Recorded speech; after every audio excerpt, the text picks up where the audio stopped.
Elhamdülillahi Rabbil alemin. Ve salatu ve selamu ala nebine Muhammed ve ala alihi ve ashabihi ecmain. Kabırдағы 3 суроо. 3 негиз. Аллах Тааланы таанып билүү, ислам динди далилдеп берүү, далил менен билүү жана пайгамбар алейхиссалату вассаламды таанып билүү илими. Экинчи негизде исламды таанып билүүдөгү биринчи исламдын 5 рүкүнү болгон биринчиси Аллахтын элчиси экенине, ал жалгыз экенине, шерги жок экенине, ибадатка өзү гана татыктуу экенине күбөлүк берүү жана Мухаммад алейхиссалату вассалам Аллахтын элчиси экенине күбөлүк берүү. Мына ошол күбөлүк деген бул жөн эле сөз эмес экен, тил менен айтып кое турган. Мына ошонун талаптары бар экен, шарттары бар экен. Күбөлүк бергенде пайгамбар алейхиссалату вассаламдын кабарына ишенем, буйругун аткарам, ал тыйган тыюудан тыйылам жана ал көргөзүп берген жол менен Аллах Тааламга сыйынам, ибадат кылам деген талаптары бар деп айттык.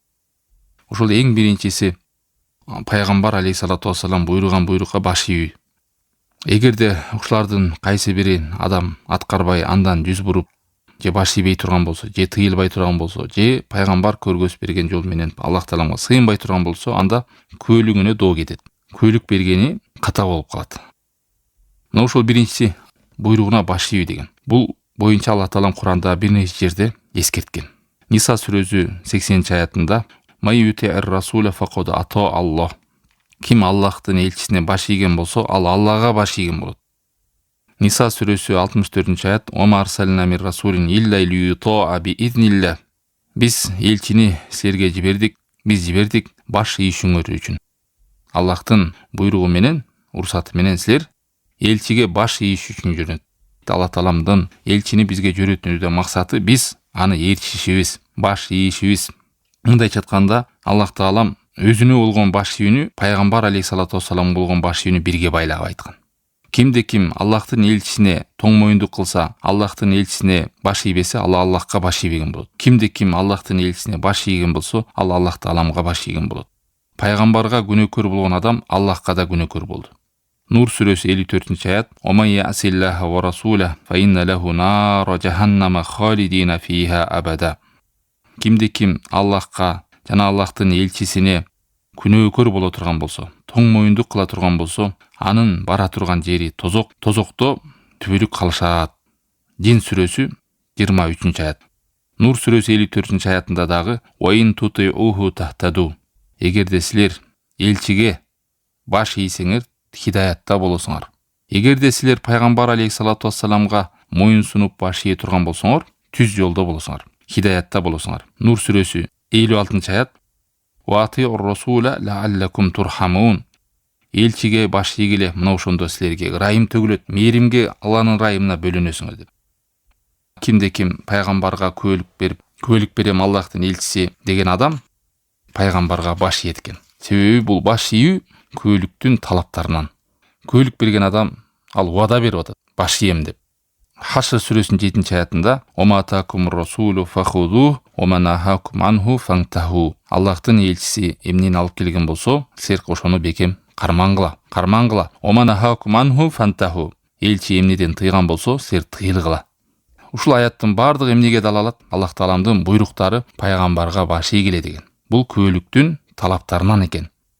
Нур сүрөсүнүн 63-аятында фалияхтарилладина юхалифуна ан амри ан тусибахум фитнатун ау юсибахум адабун алим. Сак болушун ушундайлар пайгамбардын буйругуна тоң моюндук кылып каршы тургандар деп аларды эскертип атат Аллах Таалам. Алардын башына бале түшөт, фитна түшөт, же жанчыдагыс азап түшөт деген. Же катуу азап түшөт деген. Эки нерсе. Баштарына бале, фитналар, козголоңдор, балелер жана жан ооруткан азаптар. Эмне себептен? Пайгамбарга каршы чыккандыктан. Мына ушул аяттын бардыгы эмнеге үндөйт? Пайгамбар алейхиссалату вассаламга баш ийүү. Себеби баш ийүү бул күбөлүктүн талаптарынан. Кимде ким Аллах Тааламга ыйман келтирдим, Аллахка баш ийем деген адам, ал элчиге баш ийет. Элчиге каршы турган адам Аллахка каршы турат. Экинчиси пайгамбар алейхиссалату вассалам кабар берген нерсеге ишенүү. Бул дагы пайгамбарга күбөлүк берүүнүн, Аллахтын элчиси деп күбөлүк берүүнүн талаптарына кирет, шарттарына кирет. Пайгамбар алейхиссалату вассалам Аллахтын элчиси кабар берип кеткен көп нерселерден. гайып илимдеринен кабарып кеткен, Аллах таалам жөнүндө, периштелер жөнүндө кайып деп коет го, биздин көзүбүзгө көрбөгөн, кулак укпаган, акылыбызга келбеген, жүрөгүбүз сезе албаган ушундай кайып нерселерди эскертип кеткен. Келечектеги абалдарды, кыямат кайымдагы абалдарды, кыямат кайымдын белгилерин, бейиш жөнүндө, тозок жөнүндө бизге чейинки өтүп кеткен Адам алейхисаламдан бери Мухаммад алейхиссалату вассаламга чейин пайгамбарлардын канча деген окуялар ушу пайгамбар алейхиссалату вассаламдын хадисинен алып келебиз. Мына ошол нерселерге момун мусулман адам ишенип, чын деп билиш керек. Аны жалганга чыгарбаш керек, жомок деп ойлобош керек, акылына салбаш керек. Акылына сыйбаса дагы ошол кабарларды вахий деп, Аллахтын кабары деп пайгамбар алейхиссалату вассаламдын хадисинде келсе, ошого моюн сунуп, ишенип кабыл алыш керек. Аллах таалам Наджм сүрөсүнүн 4-3 аяттарында «Ома янтику анил хава ин хуа илля вахйун юха» деген. Аллахтын элчиси сүйлөгөндө жөн эле сүйлөбөйт. Туш келди сөздү сүйлөбөйт, оюна келген сөздү сүйлөбөйт. Ин хуа илля вахйун юха. Ага бир кабар келет, вахий келет, ошол менен пайгамбардын буйруктары будан жыйынтык келип чыгат бизге. Анын тыюулары, анын кабарлары бардыгы вахий, бардыгы акыйкат, бардыгы чындык. Кимде ким пайгамбар алейхиссалату вассаламдын буйруктарына ынанбаса, тыйгандарына ынанбаса, кабарларына ишенбесе, ал момун эмес. Эмнеге? Себеби ал күбөлүк берген күбөлүгүнө каршы чыкты. Элчиликке күбөлүк бергенде мен ишенем деп күбөлүк бергенде, моюн сунам деп күбөлүк бергенде, жалганга чыгарбайм деп күбөлүк берди. Акыркы пайгамбар, акыркы элчи деп күбөлүк берди. Кантип күбөлүк берип, анан аны жалганга чыгарсын. Кантип күбөлүк берип, ага моюн сунбайт. Кантип күбөлүк берип, пайгамбардын сөзүнөн да башка бирөөнүн сөзүн өйдө коет. Кантип күбөлүк берип, пайгамбар алейхиссалату вассалам сөзү менен өзүнүн нафсеси, ою, ал урматтап сыйлаган адамдын сөзү карама каршы келип калса, пайгамбар алейхиссалату вассалам сөзүн таштап, башка бирөөнүн сөзүн кантип ээрчийт. Бул экинчиси, кабарын чындыкка чыгарып кабыл алуусу. Үчүнчүсү, пайгамбар алейхиссалату вассалам тыйган нерселерден тыйылуу. Бул дагы келименин ла илаха иллаллах Мухаммад расулуллах, Аллахтын элчиси деп күбөлүк берген талаптарынан, шарттарынан. Аллахтын элчиси кайсы сөздөрдөн, кайсы амалдардан, кайсы сыпаттардан тыйган болсо, ошодон мусулман адам тыйылыш керек. Аллахтын элчиси эч бир жамандыкты калтырган эмес, эскертпеген. Пайгамбар алейхиссалату вассалам кайсы нерседен тыйган болсо, эскерткен болсо, билиңиз, ал нерседе сөзсүз зыян бар. Ким ошодон тыйылбаса, бул дүйнөсүнө да акыретине да зыян бар. Же ошол нерседе жамандык бар. Кайсы нерсеге Аллахтын элчиси буйруса, анда жакшылык бар. Кайсы нерседен Аллахтын элчиси тыйган болсо, ал нерседен адам тыйылбаса, башына бале, өзүнө гана зыян алып келет адам. Күбөлүк келтирди адам Аллахтын элчисине. Тыйгандан тыйылам деп. Эгер тыйыла албаса, тыюудан, анда күбөлүгү жараксыз болот. Аллах таалам Куранда Хашр сүрөсүнүн 7-аятында Аллахтын элчиси эмне алып келген болсо, кабыл кылгыла. Оманахакум анху фантаху, эмнеден тыйган болсо, тыйылгыла деген. Өзүнүн хадисинде, Бухари Муслимде келген, ма нахайтукум ан шейин фастанибу. Мен силерден эмнени тыйган болсом, оолак болгула ал нерседен. Ойда амартукум би амрин фату минху мастатау. Эгерде эмнени буйруган болсом силерге, анда ошону күчүңөр жетишинче аткарууга аракет кылгыла деген. Төртүнчүдөн, күбөлүктүн келтирүүдөгү шарттар, талаптары. Бул алла юбадаллах илля бимашара. Аллахка болгон сыйынууда, Аллах тааламга болгон жакындоодо пайгамбар алейхиссалату вассалам чийип берген рамка менен Аллахка жакындоо. Пайгамбар алейхиссалату вассалам байлап, көргөзүп, сүрөттөп бизге берген. Иреттеп, тартиптеп берген. Мына ошол жол менен гана Аллах тааламга биз жакындайбыз. Ошон үчүн алымдар эмне дейт? Аллахка баруучу жолдун баары жабык. Тек гана бул пайгамбар, Аллахтын элчиси менен гана биз Аллахка барабыз. Аллахтын элчисинин көргөзүп берген жолу менен гана Аллах тааламга жакындайбыз.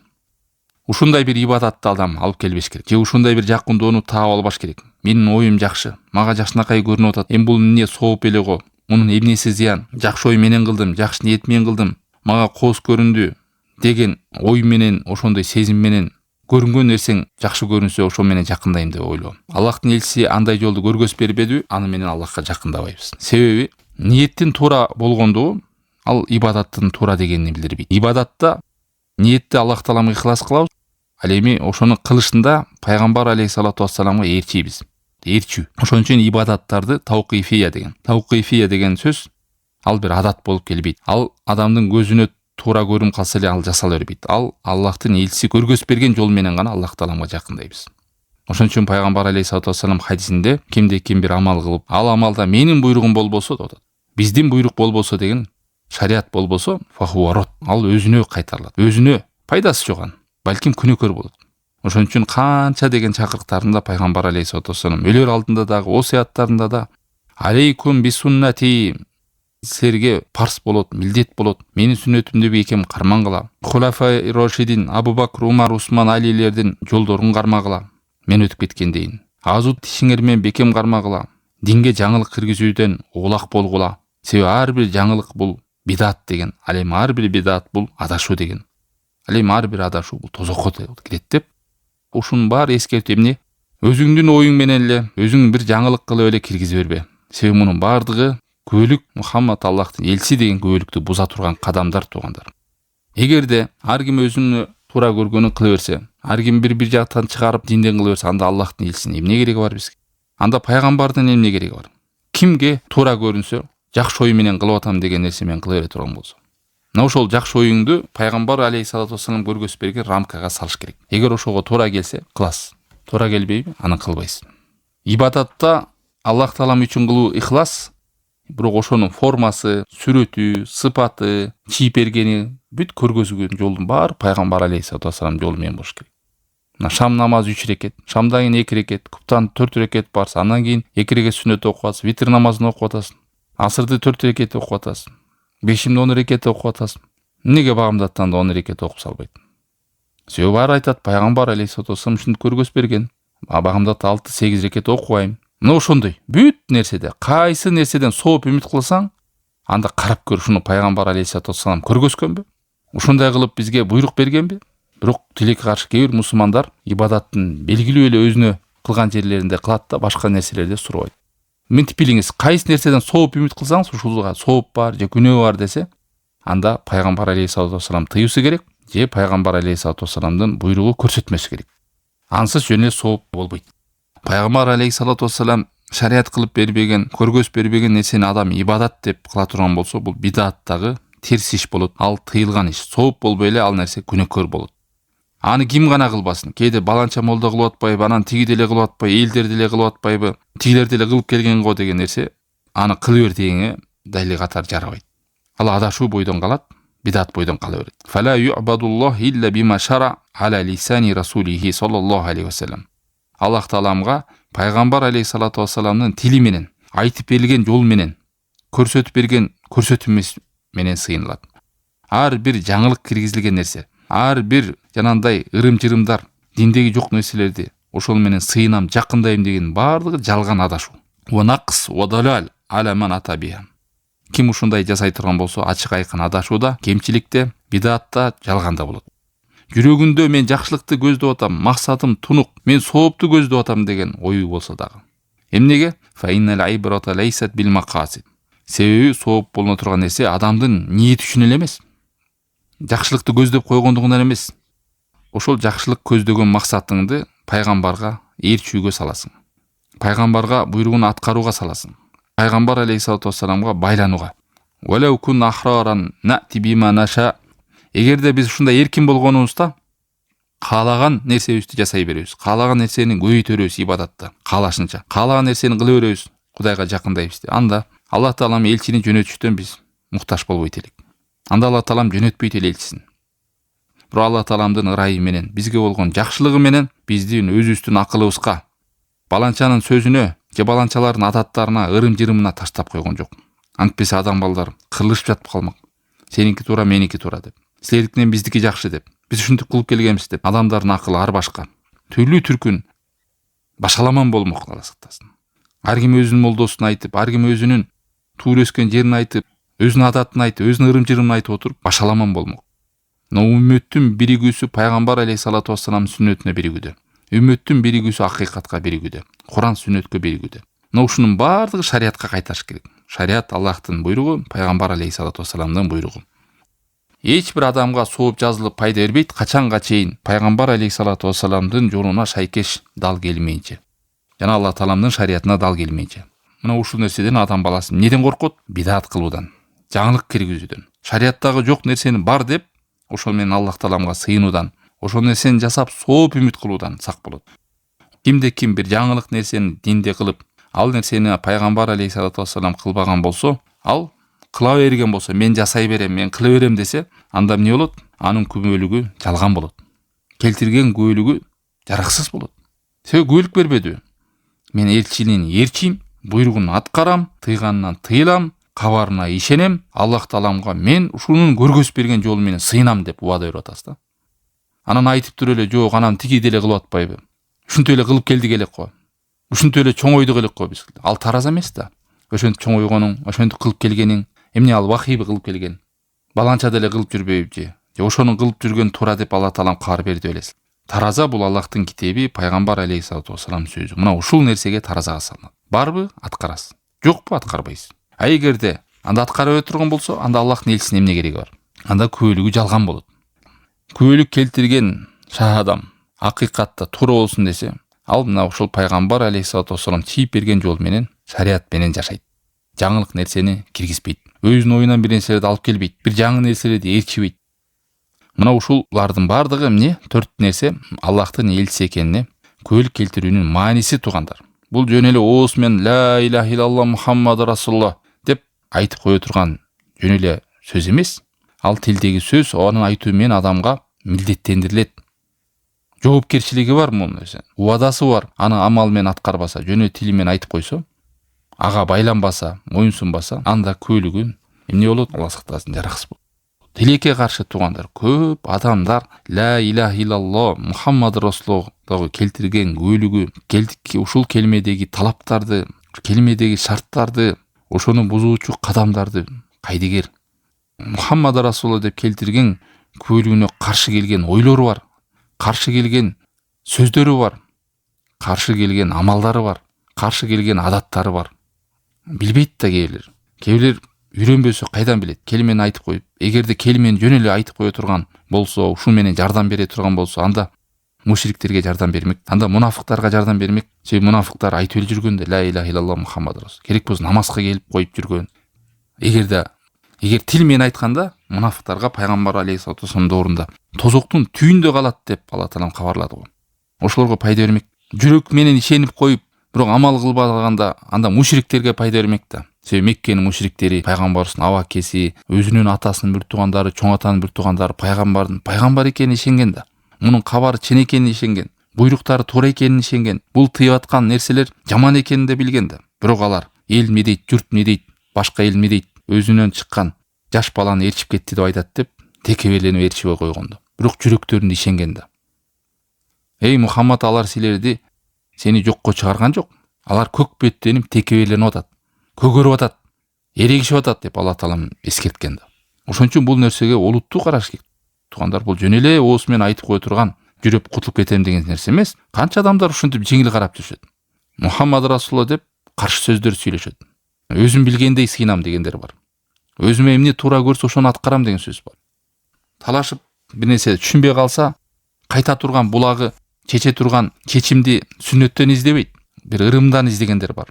Бир жырымдан издегендер бар. Бир адаттан издегендер бар. Бир салтынан издегендер бар. Үрүп адатынан издегендер бар. Өзүнүн ата бабасын монда айтып кеткен, мен ошого кайтам дегендер бар. Мен ушинтип туулуп өскөм, менин ушу чөлкөмүндө ушундай адатка байланып калганбыз, болду, мен ошого кайтам. Бирөөлөр болсо, жок, эл эмне дейт, элден чыгып калам. Эл эмне десе ошо дейт. Элди буйругун буйруктай, ошо элден чыкпайм деп, ошону чечүүчү булак катары кылып алган. Анан мусулман адамга чечүүчү жол эмне экенин көргөзүп атат. Мына ошондо Мухаммад расулуллах деп күбөлүк берген келмеде, буйругун аткарам, тыйгандан тыйылам, шариятка, о Аллахым, ушул пайгамбардын жолу менен сага жакындайм, ибадат кылам.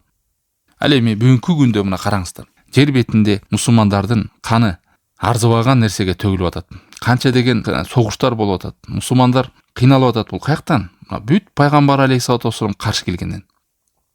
Эл башчыга каршы чыкпагыла десе, канчалар каршы чыгып атат. Ихвандарга, секталарга кирип алып, эл башчылар жамандабагыла, тынчтыкты буза турган кадамдарга барбагыла деген канча себептердин алдын алып пайгамбар алейхиссалам эскертип кеткен. Бирок аны аткарбагандар канча. Анан башына бале келип алып, шылтоолорду, жанагы балелерин башкалардан издегендер бар. Ухуд согушунда бир пайгамбардын буйругун аткарбай коюп кандай балеге түштү сахабалар. Канча сахаба кырылып кетти ошо жерде. Бир мухалафа, бир карама каршылык көргөзгөндүк, бир укпай койгондук, түшпөгүлө деген жерден түшүп кеткенде. А бүгүнкү күндө канча деген бидаттар бар, канча деген карама каршы сөздөр бар, ойлорубуз бар. Диндин аты менен жамынып, ал дин эмес. Сооптун аты менен жамынып, ал сооп эмес. Ушунун бардыгы пайгамбар алейхиссалату вассаламга карама каршы келе турган.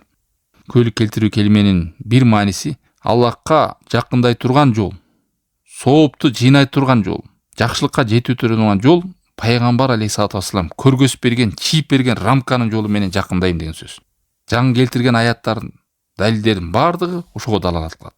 Айткан эмес да, силер өзүңөрдүн оюңарга кайсы нерсе туура келсе, ошону жасай бергиле. Кайсы чөлкөмдө төрөлсөңөр, кандай көрсөңөр ошо менен жүрө бергиле деген эмес. Оюңарга айыпталбайсыңар. Анын акылы далил деген эмес. Же тажрыйбаңарга таяна бергиле деген эмес. Же чоң атаңар, бабаңардан нени көрсөңөр ошону уланта бергиле деген эмес. Алейкум би суннати деп атпайбы. Менин жолумду бекем кармангыла. Мына ошондо адашпайсыңар деп. Кимде ким менин жолумдагы эмес нерсени аткара турган болсо, ал өзүнө ыргытылат. Кабырга барганда элчини ээрчидим деп адам айта албайт андай жол. Чынчыл адам жана шарттарын шахадада келтиргенде адам Алла Таала ошол адамга илхам берет. Элчиге ээрчип жашаган адам ошол иман, ошол ишеним жүрөгүнө сиңет, денесине сиңет, акылына, мээсине сиңет. Ошон тараз экен, кайта турган булак экенин билет. Мына ошондо Аллахтын элчиси деген келтирген күбөлүгү пайдалуу болот. Жаңы бул аятта да айттык го. Ошол Аллахтын элчисине каршы чыккандарга баштарына бале келет, же фитна келет, же азап келет деген. Мына эми санай бериңиздер. Канча козголоңдор, ызычуулар, тынчтыкты бузуучу кадамдар, ошонун башын карасаңыздар, бүт сүннөткө каршы амалдар. Баленин башы бүт каяктан келген, бүт сүннөткө каршы амал. Кабарына ишенүү, ынануу, тыйгандан тыйылуу жана шариатка пайгамбар алейхиссалату вассалам көргөзүп берген жол менен сыйынуу. Ушу менен исламдын биринчи рүкүнү бүтөт туугандар. Шахадату Мухаммад Расулуллах, Аллахтын элчисине көйлүк бергендеги талаптарды, шарттарын, маанилерин алдык. Аллах Таалам баарыбызга акыйкаттай көргөзүп, ошону бекем карманууга жардам берсин. Өзүн чырайлуу эстөөгө, чырайлуу ибадат кылууга, чырайлуу шүгүр кылууга жардам берсин. Пайгамбар алейхиссалату вассалам өзү кабарлап кеткендей, мен аппакай нерсеге чыдап кеттим деген. Түнү жарыктай деген. Бул жолдон өлөм деген гана адам адашат. Өлөм деген адам деген да от кайдса букка качкан адамдар бар го, тетир сүйлөгөн. Анын максаты ээрчүү эмес, бирөө менен талашып тартып чыккан адамдар. Мына пайгамбар алейхиссалату вассалам ээрчигиз келген адам, күбөлүгүн так аткарам деген адам, пайгамбар алейхиссалату вассалам сөзүнө эч ким сөзүн өйдө койбойт. Баарыбызды ушул сүннөтүн бекем карманууга, пайгамбар алейхиссалату вассалам буйругун аткарууга, тыйгандан тыйылууга, пайгамбар алейхиссалату вассаламдын жолу менен көргөзүп берген көрсөтмөсү менен Аллах Тааламга сыйынууга насип кылсын. Саллаллаху таала аля хайр халкихи ва алалихи ва сахбихи ажмаин.